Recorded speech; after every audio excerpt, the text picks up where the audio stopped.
I'd like to talk to you about our educational system and what's occurred over the past few decades and the trends that are happening in terms of our ranking internationally and preparing our youth to think with logic and thought, prepare for their future craft, the technological advances of society.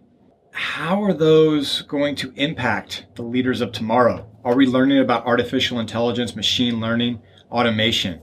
Are we being able to compensate our teachers effectively? What's going to happen with the inner city kids that are neglected? So, 5 ideas that are no-brainers and which I'll implement in 2020. Number 1, teachers need to be paid more. They need to be compensated fairly. Right now, I see this trend. Strong minds coming out of college, looking for that $60K private sector in advertising, healthcare, pharma, something of that nature. If that doesn't fit, then education is the backup. That bothers me because I know so many people would love to spend their life educating youth of tomorrow, but the compensation isn't there. So it's a backup. I want it to be a priority. I want the teachers to look at this path of success financially as well as emotionally. So, number 2, supplies need reimbursement. And that's on any type of paper supplies, technology, etc. There's so many out-of-pocket expenses. Every teacher I talk to, it's one of the biggest things they bring up. I know it seems small, but talk to a couple of teachers and you realize that it is a priority. Number 3, career track. And what I mean by that is that different teachers have different ambitions. They not want to be a college professor. They might not want to be a principal, but they do want to be able to have some type of career track, even if they're maintaining the same grade, expertise, or so forth, because the teaching craft improves over time. You learn.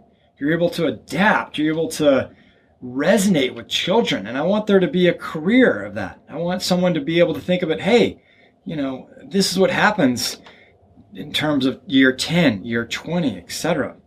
Number 4, mentoring. And that's twofold, right? So the first side is on teachers in the sense that they're able to have mentorship with other teachers. They're able to look at different career tracks. They're able to communicate with teachers in different cities and states and share best results, what's really working. And then on the second side, we have so many families that are single parent households that don't have enough opportunity to provide the resources a child needs to make sure they're doing that work out of class.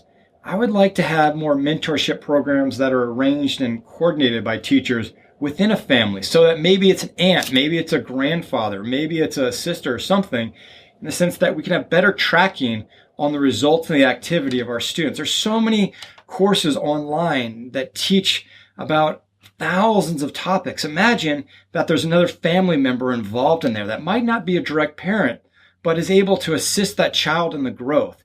The work that's done outside of the classroom is more important than the work done inside the classroom. But when you look at the first memories of the leaders that were inspiring you, it's either a coach or a teacher.